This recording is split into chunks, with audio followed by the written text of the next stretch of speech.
Okay, so today we have another great guest to kick off the new year, our first guest in the new year, John Porcari, who is the former Deputy Secretary of Transportation and currently the Port Envoy to the White House Supply Chain Task Force. He's going to give some brief remarks. He'll be able to take just a couple of questions. I'll just note at the top, I have a hard stop at about 5 of 1, so we'll try to get around to everybody in the room as well. With that, I'll turn it over to you.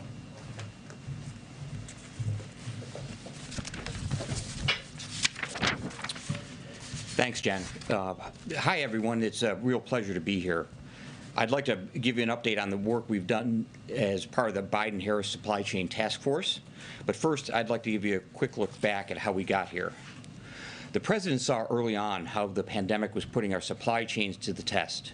In February,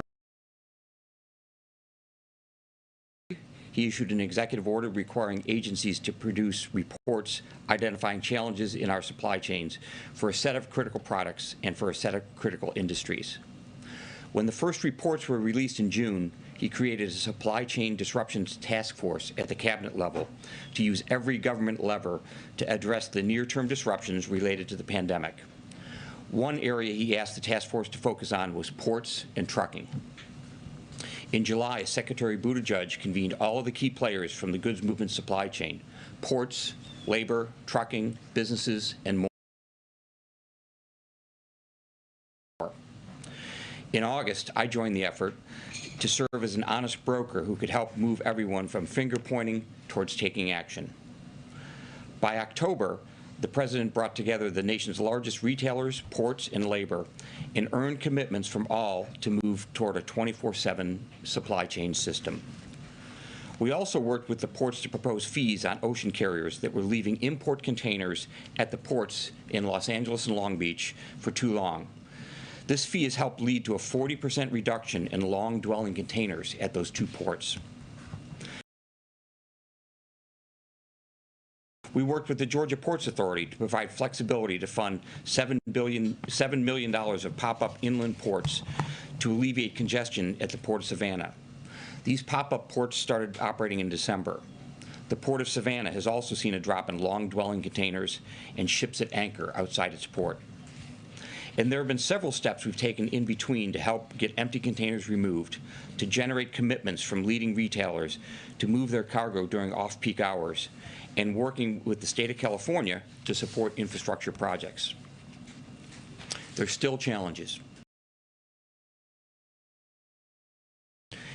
And Omicron could surface more, which we're closely tracking. When bottlenecks emerge in the global supply chain, it can take more time for goods to reach store shelves, which can lead to price increases. That's why the President has taken such aggressive action to alleviate these blockages, and we've seen significant progress. First, we were able to sustain a record-breaking holiday shopping season. As you can see, our preferred measure of goods on shelves, inflation-adjusted retail inventories without autos, rose 0.5% at the end of November compared to the end of October to not only exceed pre-pandemic levels, but also hit the highest monthly level recorded since 1992.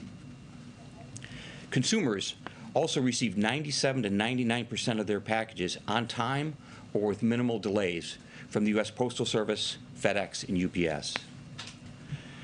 Second, as we begin the new year, the ports of Los Angeles and Long Beach announced a new fee on long-dwelling empty containers, building on the success of the fee imposed on long-dwelling import containers in November. This should help further unclog our ports. Third, we're ramping up efforts to ensure U.S. exporters are treated fairly. The Port of Oakland, for example, announced new actions to improve U.S. exports, particularly agricultural exports. Fourth, we're monitoring potential Omicron-related disruptions at ports overseas and at home while working to prioritize the movement of medical supplies at the nation's ports, working closely with the Biden-Harris COVID response team. The impact of the Omicron variant may continue to unfold and will remain focused on supporting the public health response, building on our progress to help ease bottlenecks in critical supply chains and ensuring consumers have the goods they need. I'll be happy to take some questions. Caitlin, thanks so much. One, can you lay out in detail what effect you are seeing that the Omicron variant is having on the ports? And kind of what are you seeing? What are you hearing from officials?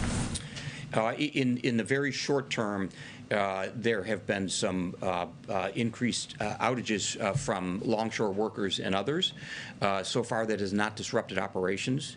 As you saw in the pandemic, there are procedures in place in terms of personal protective equipment and safety measures for the workers at the ports, and those will be ratcheted up as needed. But as we stand here today, the ports and the supply chains are operating at record levels. Okay, and then I guess just my broader question, in the view of the supply chain task force, have these supply chain pressures peaked? It's hard to tell if the supply chain pressures have peaked. I think what is clear is the pandemic laid bare what was the underlying reality, which was the supply chain was stressed even before the pandemic. And we clearly have changes to make to build a more durable, resilient supply chain. One of the great things that's happened is with the passage of the bipartisan infrastructure law, some of the physical infrastructure upgrades to infrastructure that was built by your parents and grandparents can actually be updated through that infrastructure program. Trevor? One of the questions that's come up from the trucking industry is about whether vaccine mandates are restricting worker supply in that area. Is that something that you've seen? Is that still a concern? Well, first, we know that vaccines work. And with 200 million Americans vaccinated, it's a big step forward. Throughout the supply chain, whether it's truckers, longshore workers, distribution centers, or any other part of the supply chain, we're working hard towards vaccination, which is the real protection for America. Going forward, we've been working with individual industries to make it as easy as possible to get vaccinated. Thank you so much. Thank you for being here. The Virginia Department of Health said on Tuesday that it's experiencing supply chain issues with getting COVID-19 tests, rapid tests. Can you speak to what's being done to address that issue, not just in Virginia, but all across the country? And do you anticipate it being a problem in terms of getting the 500 million tests that the president wants to bring online? Well, first, I think what that illustrates is that it's the global supply chain, and it's a global COVID issue that's affecting all countries. We have a procedure in place to prioritize medical supplies as needed. If you'll see in today's White House blog that there's an example of, within the last week, of medical supplies being prioritized by the ocean carrier, by the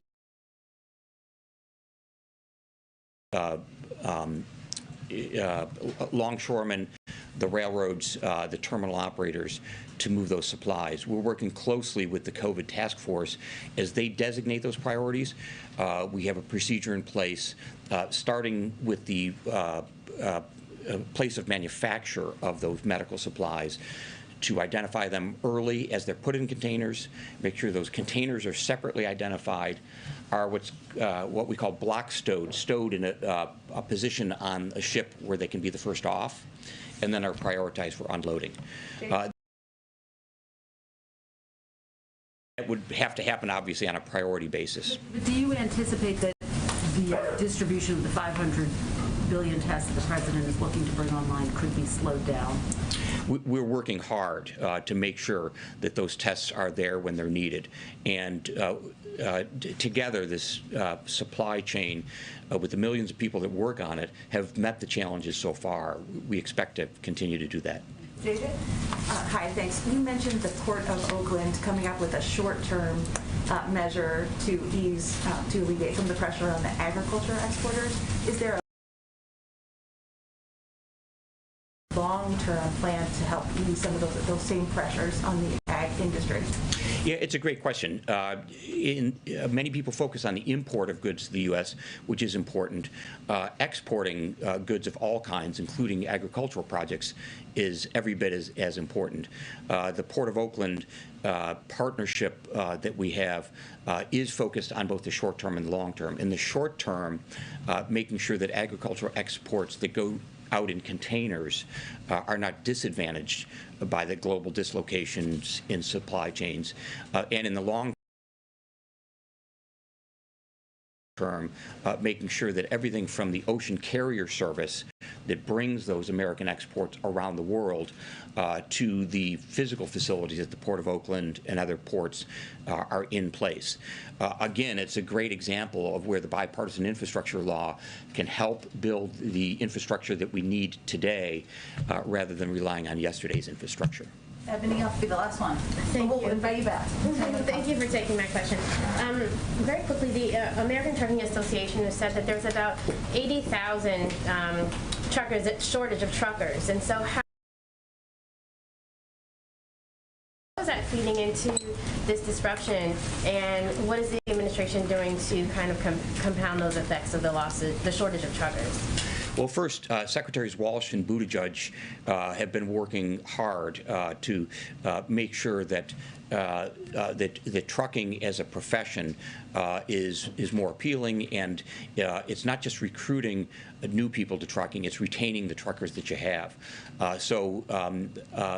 Whether it's internship programs where you don't have to pay for the training to become a trucker, which make it more appealing, or quality of life, quality of job life issues where people are more interested in staying in the profession. Those are some of the ways that it can be done. At the risk of stating the obvious, the private sector has an important part to play here as well in terms of pay and working conditions. Thank you so much. Thanks for joining us. My pleasure. Thank you. Okay. I only have one item at the top for all of you. Just wanted to provide a brief update on our federal testing sites, which we continue to expand and are doing strong work to reach Americans, especially in the areas where we're seeing the greatest need.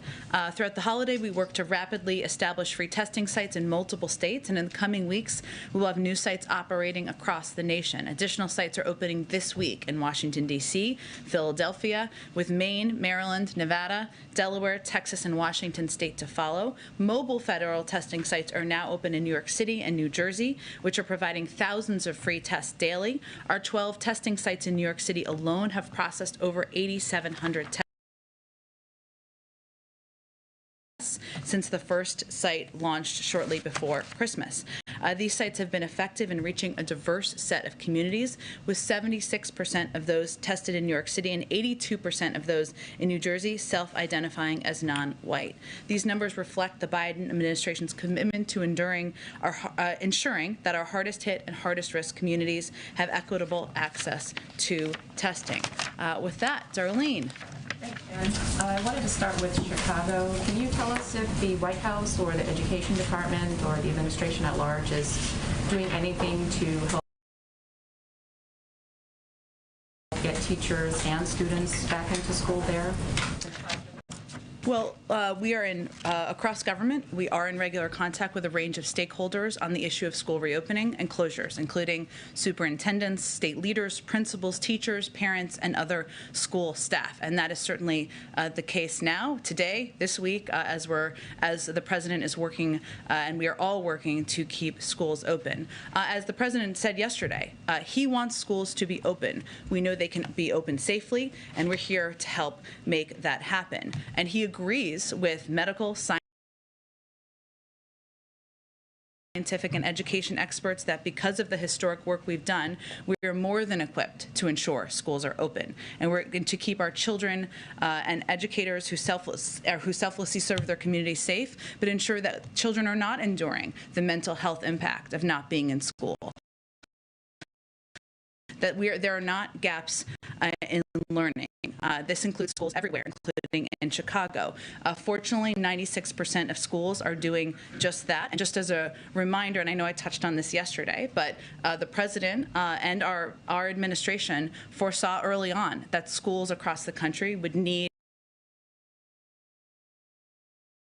additional resources. That's why he fought for $130 billion in the American Rescue Plan for funding to schools to implement mitigation strategies, including $10 billion for testing, which has already been distributed to states.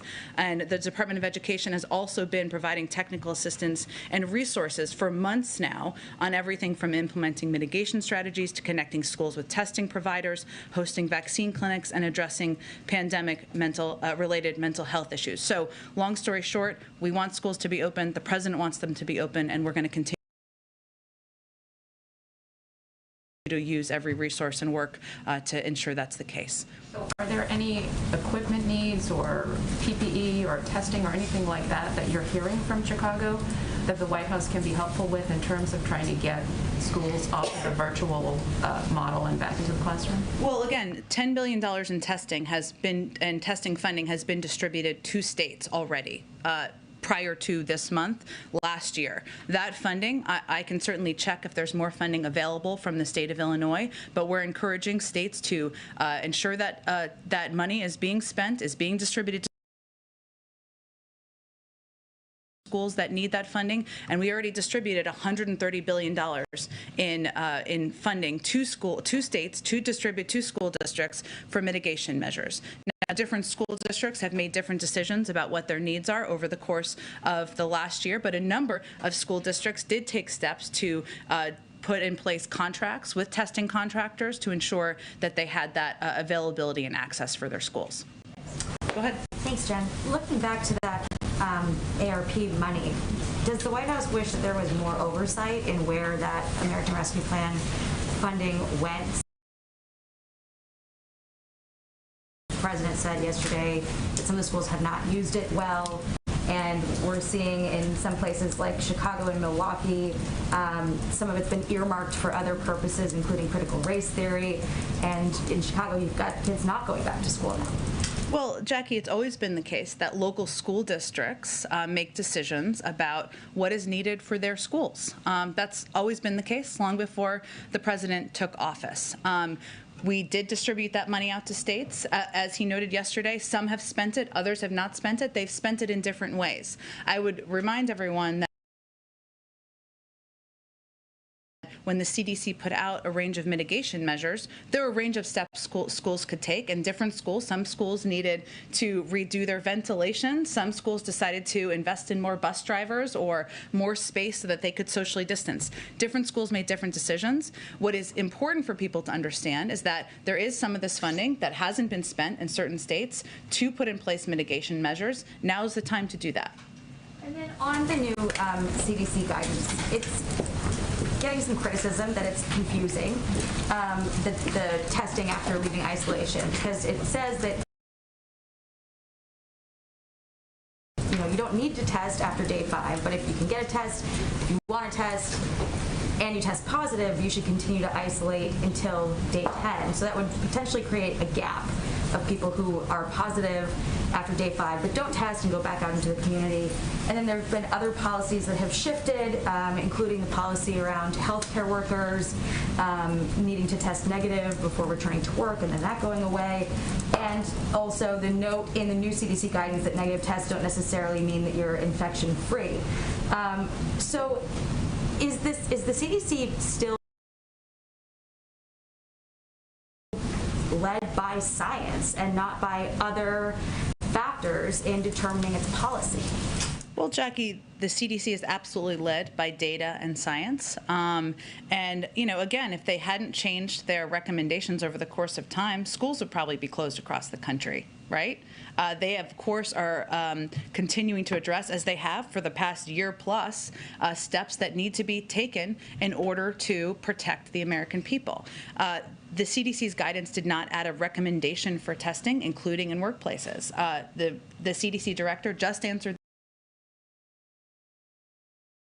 this question on a COVID briefing about an hour ago, where she basically said there was a lot of questions about testing, and she wanted to provide information in response to that about how to apply a test should people decide to use a test. They have also conveyed in their guidance, and they can speak for themselves, of course, that transmission and infectiousness occurs in the first 5 days after diagnosis with COVID-19, somewhere in the range of 85 to 90% of the time. Hence their guidance on the 5 days. So they can speak to their own guidance. It is led by data and science. It is not determined here by the White House. It is determined by the data and the scientists who work at the CDC. The CDC, Rochelle Walensky and Dr. Fauci, as we've talked about earlier this week, had conflicting accounts of whether testing was necessary. Dr. Walensky said part of that consideration was what people would tolerate. And we know that it's important to keep schools open, to keep the economy running. Isn't it time to incorporate some of those other messaging points into this administration's discussions about, how we emerge from this pandemic? We talk about how it's led by the science and we're following the science, but it seems like we're also following economic needs and political needs and logistical needs. Well, here's the difference from the last administration. We are not driving our decision-making on how we're addressing the pandemic through messaging or through political concerns. We're driving it by what the CDC and the medical doctors and the experts there convey. They update their guidance, they change their guidance. Certainly, I'm sure they have disagreements internally about what guidance they should put out. That is a healthy part of a discussion of a policy process. But that's what we're driven by, and that's also why we do COVID briefings, that you all can ask those questions, as you just did this morning an hour ago. The president yesterday said this continues to be a pandemic of the unvaccinated. Isn't it also fair to say that it's still also a pandemic of the vaccinated, given the breakthrough cases that we've been seeing? Well, Jackie, we also know that you're 17 times more likely to die of COVID if you are not vaccinated, and 20 times more likely to be hospitalized. So I think in terms of the impact, the dire impact on people across the country, we should be very clear about the impact of not getting vaccinated, and the people will be hurt, be hospitalized, and face the threat of death the most. And those are the people who are unvaccinated. One last question on the CDC announcement, rather the COVID briefing announcement. The CDC is not going to change its definition of fully vaccinated to include a booster shot. Jeff Zients and Rochelle Walensky said there's no plans for that.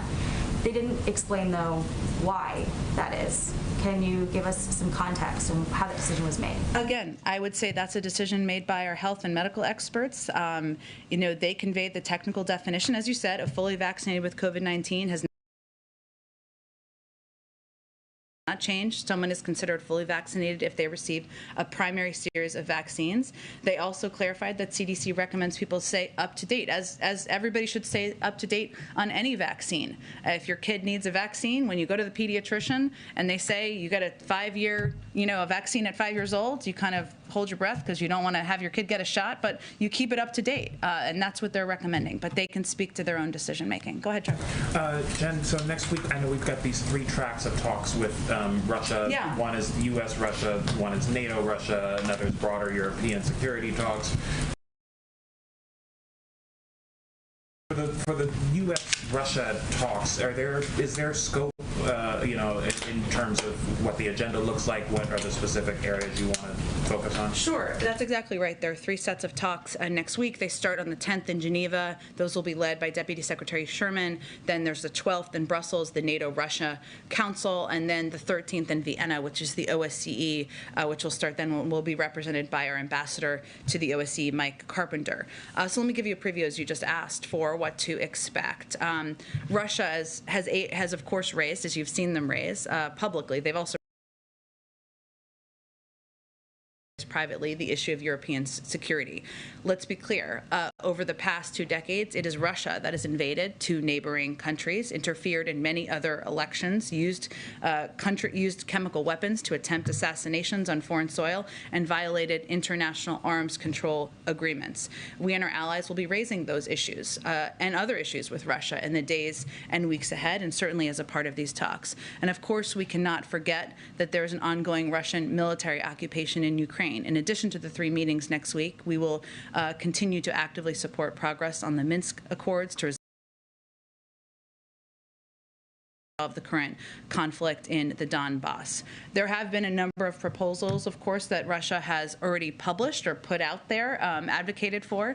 President Biden has made clear that we can make progress on some issues while others are not viable. We're not responding to them point by point, and I don't expect we will in these negotiations because, in our experience, you don't make actual progress by negotiating in public, and also because many of the proposals don't merit such a response. But Russia is very familiar with our positions, which are grounded in the fundamental principles of European security they once agreed to, including that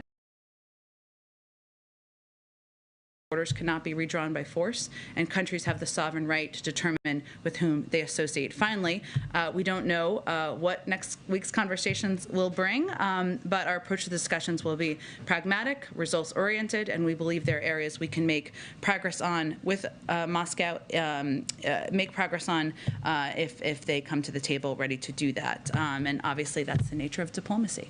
Okay. Sorry, just one more. Within that region, we've also seen a lot of instability in Kazakhstan.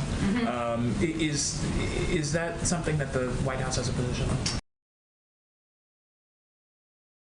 Yeah, we have obviously, as you noted, we have seen that, and we're monitoring reports of protests in Kazakhstan. We support calls for calm, for protesters to express themselves peacefully, and for authorities to exercise restraint. There are some crazy Russian claims about the U.S. being behind this, so let me just use this opportunity to convey that as absolutely false and clearly a part of the standard Russian disinformation playbook we've seen a lot of in past years. Go ahead. Thank you, Jen. On this plan or agreement that the White House had with Walmart and Kroger to sell those rapid tests at cost, did the White House make an effort to extend that agreement?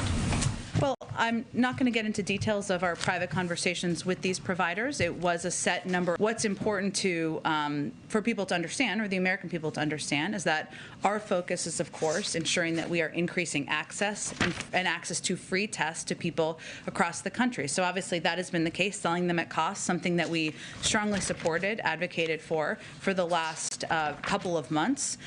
Since that time, the president has quadrupled the size of our testing capacity. We have announced the intention to purchase 500 million. We're in the process of finalizing those contracts, of course. Tests, we've made 20,000 testing sites available. We've opened a range of federal testing sites across the country. So our objective is to continue to expand access to free tests for the American people across the country. And I'd also note, of course, next week, people can submit to their insurers, and we'll have more details on that. I know you asked about that yesterday, on how that will work, can submit to their to their insurance company to get reimbursed for their tests as well. But I guess the point is those 500 million tests aren't available yet. You can't go on a website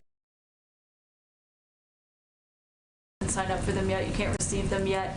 You can't yet file a claim with your insurance company to be reimbursed for the tests that people have been buying. And so I'm wondering, since the president has had the CEO of Walmart here at the White House before, they have a pretty close relationship since he took office, why he would not try to extend that agreement that they had with Walmart, that the White House had with Walmart, to keep those tests a little bit less expensive than they already are. Well, I'm not going to detail private conversations, but I will just reiterate that next week people can get reimbursed for their tests. I just announced at the top of this briefing a number of additional federal testing large sites that we're opening. We have 20,000 free testing sites across the country, and we are very close to being able to announce put put up the website so people can order, if they desire, free tests to be delivered to their homes. So we are very close to continuing to expand access to free tests, and that's what our focus is on. And of course, we certainly believe, and our focus continues to be, that we don't want any American to be in a positions where tests are only available at an untenable price. That's why we are expanding free testing. And why make the decision to have people have to file a claim with their insurance companies for each rapid test that they buy to be reimbursed by the companies instead of just making the rapid test free? We are making the tests free. This is an additional step. We're making them 500 million of them free to people who want tests, and we'll continue to build on that. But this is another step people can take. 150 million Americans who are insured to get reimbursed by their insurance companies, and I expect we'll have more on that in short order. A few other questions I have. Tomorrow when the president is going to speak on Capitol Hill, is he going to address his predecessor's role in the riot? Yes. And let me give you a little more preview of that. In addition, and I know I noted this yesterday, but I think it's important for people to let me briefly reiterate, the president is going to speak to the truth of what happened, not the lies that some have spread since, and the peril it posed to the rule of law and our system of democratic governance. He will also speak to the work we still need to do to secure and strengthen our democracy and our institutions, to reject the hatred and lies we saw on January 6th, and to unite our country.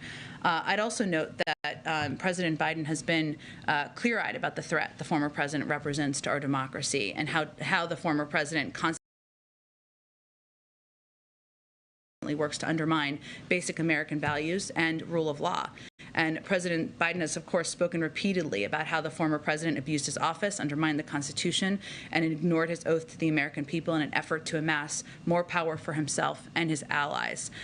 He sees January 6th as a tragic culmination of what those 4 years under President Trump did to our country, and they reflected the importance to the president of winning what he has called many times, and you've heard him call many times, the battle for the soul of our nation. So just as you heard him say on January 6th of last year, I would expect that President Biden will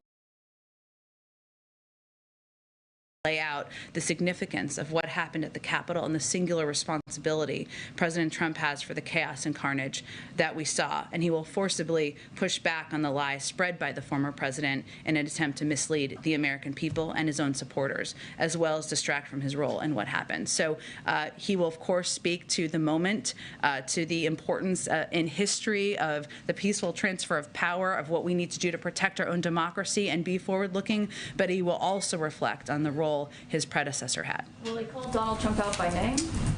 We'll see. We're finalizing the speech, but I think people will know who he's referring to. One more question. When it comes to voting rights, and you've talked about how important that is to the president, will he directly call Senator Joe Manchin and Senator Kyrsten Sinema about voting rights? He is in touch with a range of members of the Senate, including those you have mentioned, about a range of topics that are of a priority to him, including voting rights. But we're not going to outline more details from here. Has he been in touch with them this week? I'm just not going to outline more details of private conversations from here.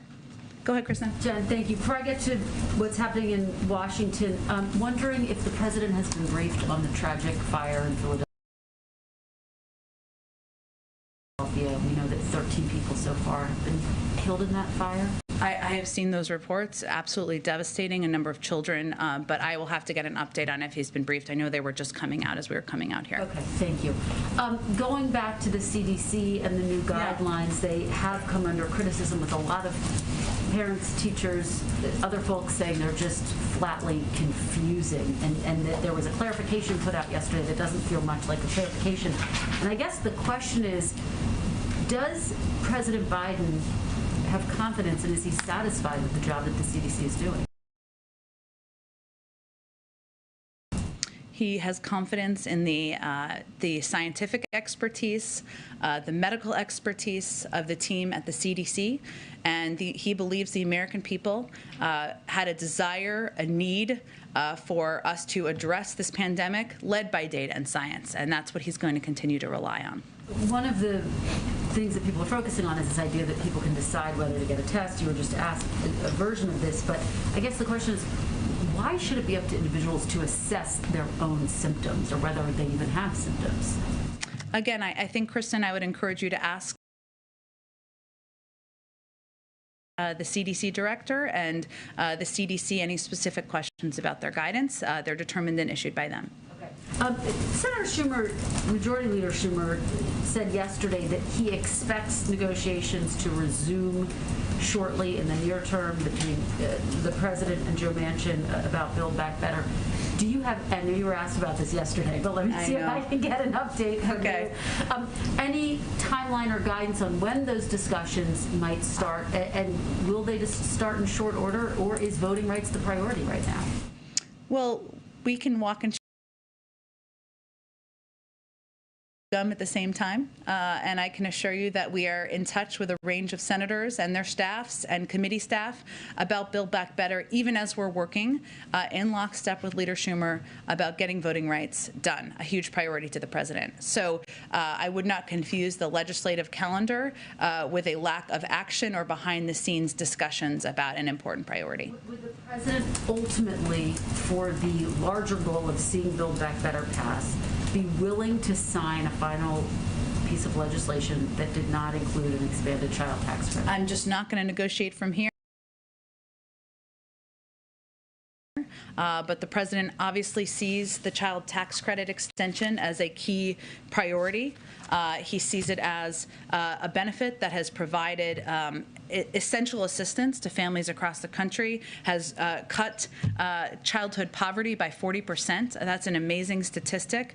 I'd also note, and I mentioned this yesterday, but I got a little bit more information on it. So we're going to continue to fight absolutely to have it done. I would note, though, that Americans who qualified for the extended child tax credit will still receive half of the entire benefit when they file their taxes this year. So the families who received monthly payments will get up to $1,800 for each child under 6 as when they file their taxes, and up to $1,500 for each child age 6 to 17. Obviously, that doesn't address what happens after here, but just an important component for people to know and understand. And just finally, quickly on the speech tomorrow, you've given us a little bit of a preview of the substance. Can you talk about how the president is spending this day in terms of preparing to deliver this speech? How much is he focused on that today? Is he doing dry run-throughs? I mean, obviously, this is a significant moment. Sure. Look, I would say first, I know the president doesn't have public events today. He does have a number of meetings with policy teams, and that's often what he's doing behind the scenes. If he were standing here today, which I know he's always invited, is what you guys will say, but he would say we never give him any free time or any time to think, and that is probably true. So that is a big part of his day today. He is obviously very personally involved in what he's going to say tomorrow, and as somebody who served 36 years in the Senate, he watched in horror as many people who were in Congress that day, whether they were members or staff or people who just been working in the Capitol building for some time, at what a dark day that was in our democracy. It hit him personally, and I think the role of the former president in this, the role, and unfortunately the silence and the complacency of a number of far too many, not every, but far too many member of the Republican Party in the time since then in perpetuating the big lie has stuck with him as well. So I would say that, of course, he's involved in the writing of any major speech he gives, in feedback, and conveying, whether it's meeting the moment of what he wants to say, but certainly tomorrow the significance of it is something that he feels personally about. Go ahead. On the idea of some fresh spending for COVID relief for small businesses, first of all, can you share some reaction to that? And then also, would the White House be open to spending for restaurants, COVID relief for restaurants, or would the president be opposed to that? Well, as you know, we did a major relief package that included helping restaurants just last year. We are in constant discussions with Congress and leadership about the needs of the American people, whether they are small businesses or restaurants, or people sitting in their homes as we continue to fight the pandemic, but don't have any new prediction of pending or new pending requests or specific requests, and wouldn't predict that at this moment in time. Okay, and then on the Federal Reserve on the surge, does the White House have a clear idea from Senator Manchin how he would vote on some of these nominations? Has the president been running some of the names by him to see how he feels? I'm just not going to have an update on that for you. Okay, and then a question on some big tech legislation. Sure. Do you know if the president supports the House package of antitrust bills to rein in big tech? I know that they were brought up in June. Yeah. Has he asked the Speaker to bring any of those bills to the floor? So here's where we are. I mean, the president's view is that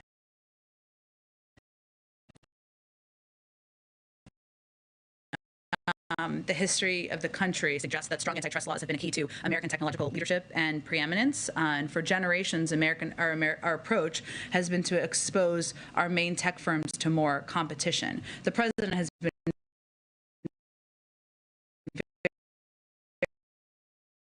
very clear in his view that we need more competition in the tech industry. That's his fundamental view. You saw that in the executive order on competition he signed in July. And his view is that over the past 10 years, the largest tech platforms have, as they've acquired hundreds of companies, including alleged killer acquisitions,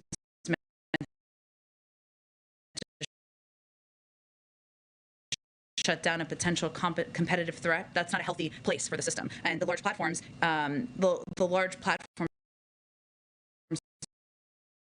power gives them unfair opportunities to get a leg up on small businesses that rely on them to reach customers. The president also called on federal agencies like DOJ and the FTC to use their existing tools to tackle these problems in the executive order. I know you're specifically asking about the legislation. We're encouraged, he's encouraged to see bipartisan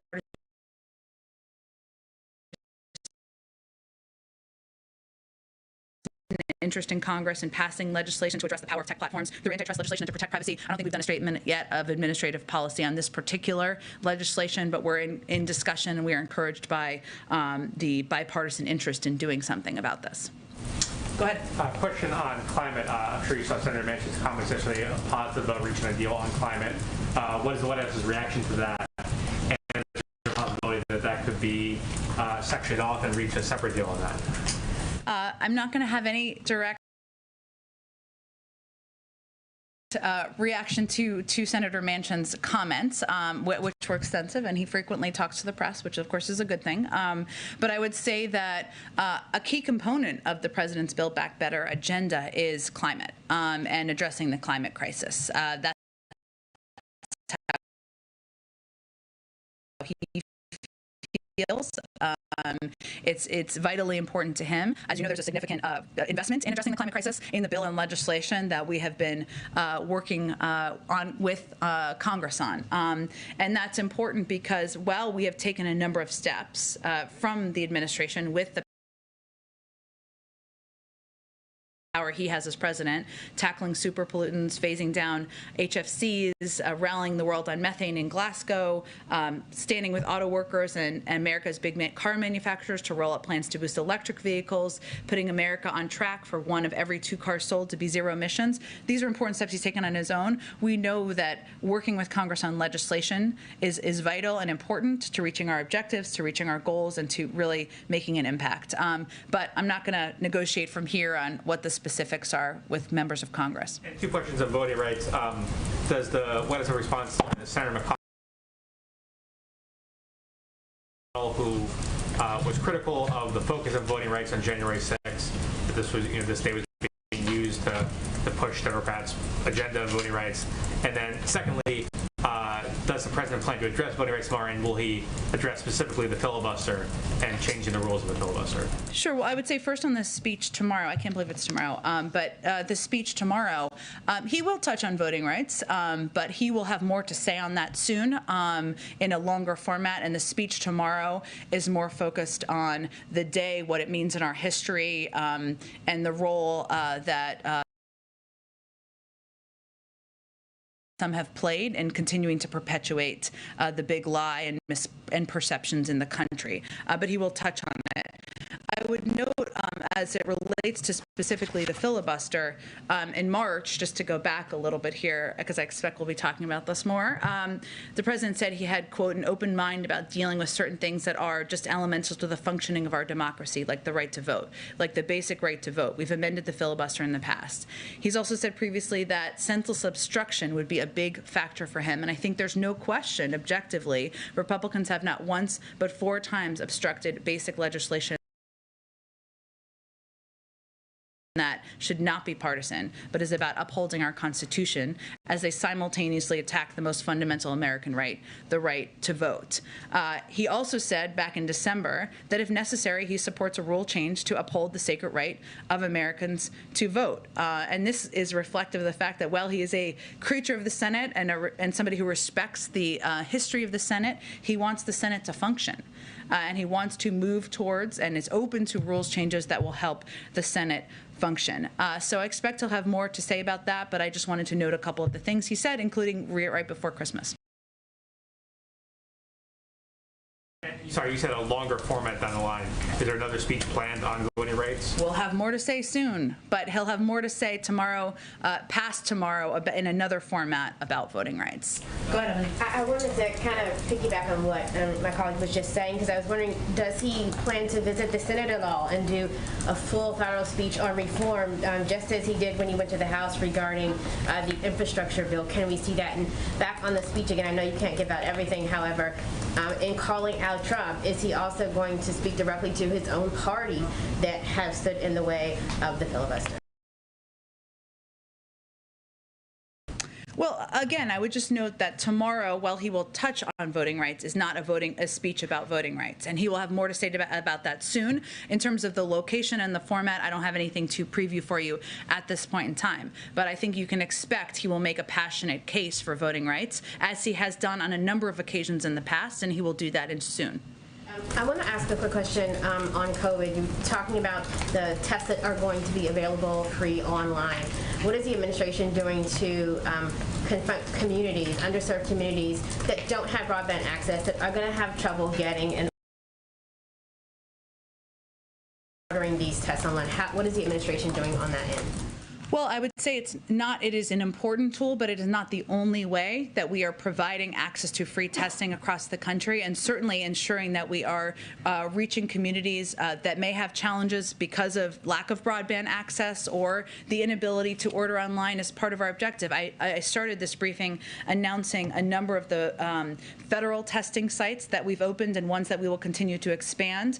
This is in addition to the 20,000 tests we have available across the country. 50 million tests are in the process of going out, started in December, to rural health centers and community health centers, though a lot of those are targeted to lower income communities, communities that may not have access to broadband or be able to order on their computers. And we will, mobile testing sites is something that we have also continued to build out. So we will continue to build out all of those options, because obviously equity is a key priority to the president as we work to address COVID. Go ahead, Daniel. I have 2 questions. French President Emmanuel Macron said this week that he plans to hassle the unvaccinated to try to get them to get the shot. Since there are millions of Americans who have not been persuaded by the various government campaigns to get vaccinated, why hasn't the president focused more on kind of scolding the unvaccinated to try to tell them, hey, this is not working for society, and we keep getting these shutdowns? Well, I would say that if you look just to a little over a year ago, last December, only about a third of the American people were willing to get a shot. And today, over 85% of American adults have at least one shot. And more than 70% are fully vaccinated. So our objective has been to continue to convey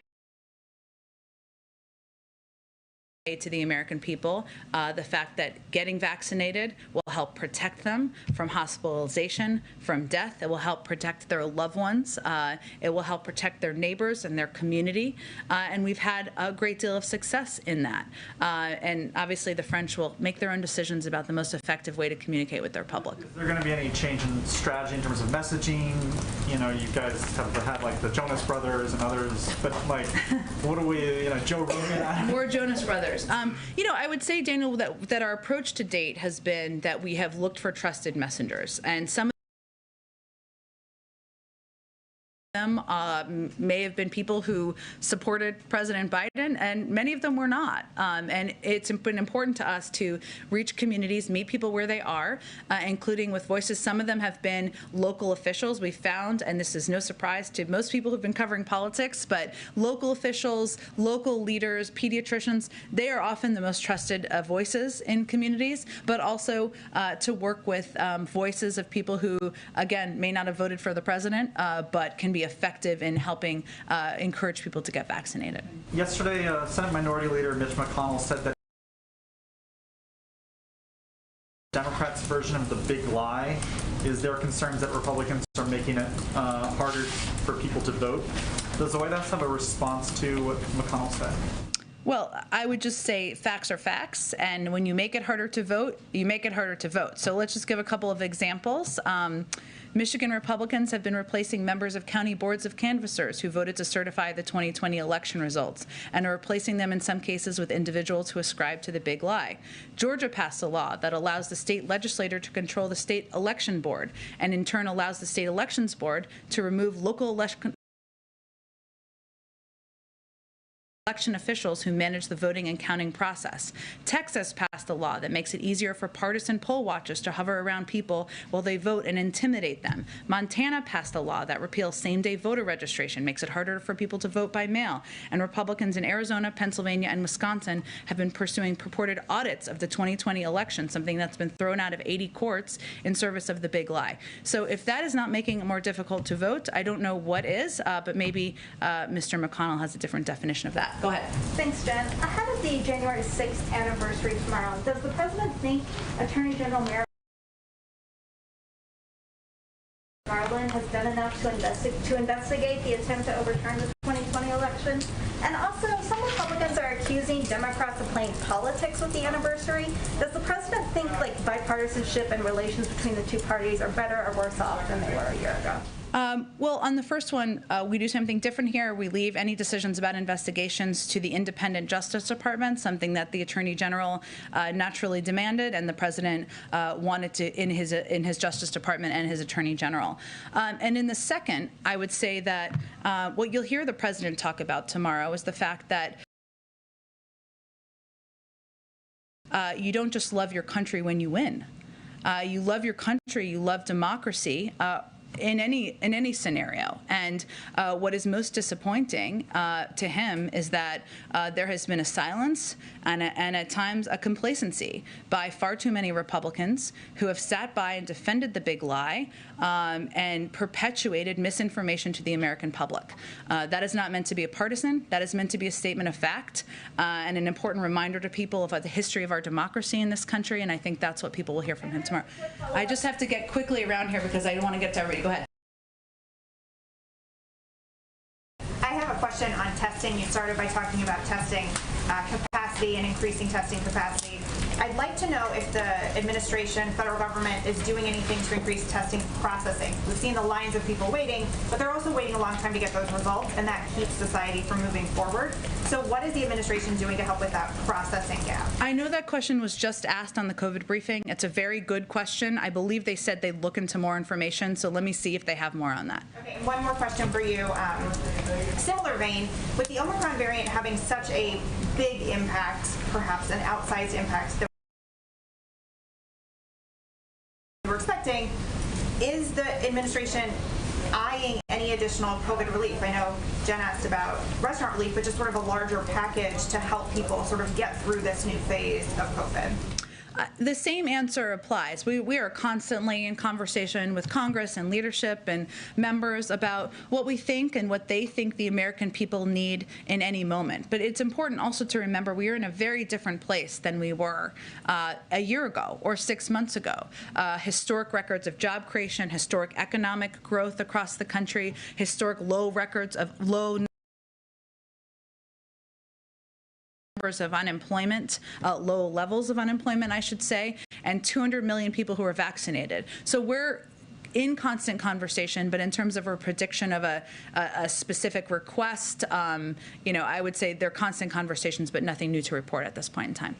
Thanks, Jen. Go ahead. Sorry, I will quickly get around to the last three. Go ahead. Okay, real quick, asking one question on behalf of a colleague who couldn't be here, from Catherine Lucy of the Wall Street Journal. Does the White House see the teachers union in Chicago as an obstruction to overseeing schools? What is their message to union leaders? I believe I answered this a little bit earlier, and the president wants schools to be open. He believes we have the tools for schools to be open, and we're going to continue to work to ensure that students are in classrooms, they are in classrooms safely, and they are for the foreseeable future. And yesterday, New York City Mayor Eric Adams urged local businesses to return back to their offices. We know that the president has said, it's safe to return to schools, but does he agree with this message that, workers should be going back to their offices to help out the, quote, financial ecosystem? Local leaders are going to make decisions about what is safe and best in their communities. I would say that we would really defer to them. Go ahead in the back. About the upcoming Russia talks, what are you guys expecting? Are you expecting any concrete results after these 3 rounds of talks, or are you just happy with keeping the line of communication open with the Russians? Well, I think, and hopefully I gave a pretty extensive preview of what we expect, or what we are going to into the discussions, the 3 sets of talks to accomplish, but I'm not going to make a prediction of what's going to come out of them at this point. And just a quick follow-up, there's a lot of focus on if Russia does indeed invade Ukraine, we will have very harsh consequences for the Russian government. What about the status quo? What is the White House's position on if things don't change and they don't invade Ukraine? Well, we are continuing to provide defensive assistance to Ukraine. We've been providing assistance, and we will continue to do so in the weeks and months ahead. And that is building on, of course, when President Zelensky was here. And we will continue to discuss, work in close coordination with our partners and allies in Europe as we work to reduce and de-escalate the situation on the border. Go ahead. Thank you, Jen. I have one follow on testing and then one separate question. The follow is, you say the CDC is driven by data, but I'm wondering what role the data about just the sheer availability of tests at this exact moment in time is playing in the guidance that they're offering. And once those 500 million tests and all of the various tests that the White House is procuring, once those come to market, could we see the guidance change? Well, Dr. Walensky answered this question on the COVID briefing and said specifically it had nothing to do with access to tests. And actually, there's a wide, expansive we're continuing to expand the number of tests that are available, but it's not an issue with tests, their guidance. A child who has simply been exposed to COVID in school is going to participate in a test to stay in school program, but someone who has actually had COVID is not required to test to re-enter society. Well, again, I would point you to the CDC to answer any specific questions on their guidance. It's driven by their own data and their own scientists. And then on Build Back Better, CNBC and Change Research conducted a poll in late December asking various demographics about some of the legislation that's been proposed, the state of the economy. Pure independents, the group of voters that secured the election for President Biden, they give the president a D across the board on economic issues, and only 30% say that Build Back Better will grow the economy and create jobs. What is your own internal polling telling you about whether independents want Build Back Better and whether you should recalibrate for a different set of policy proposals? Well, without getting into internal polling, I will tell you that Build Back Better, as you know, hasn't passed yet, and we are working to get it passed. And what we see in a lot of polling is that people like the components of the bill, but they don't know exactly what's in Build Back Better and what it means. And it's always easier to sell a package to the public once it's passed. So we are hoping we're going to get to that point. That is our objective. I would note that, well, the economic data is very strong right now in a lot of areas. Economic growth, job creation, low unemployment. We also understand that the way people are experiencing, the American public is experiencing a life right now is through the prism of a pandemic that is almost, we're almost 2 years into. They're tired of it. They're fatigued by it. While it has been an unpredictable historic pandemic, they want it to be over. And their experience with the economy is inherently tied to that. We understand that it's less about data and more about what people are experiencing in their day-to-day life. It doesn't look normal. They're worried about there being labor shortages and there being canceled flights or not enough teachers in school because of the spread of Omicron. We understand that. So our focus right now is on doing everything we can to continue to fight the virus. We think that is the biggest driver in making people feel better about their daily experiences and better about, we know, the progress that's been made in the economy. Thanks so much, everybody. We'll see you tomorrow.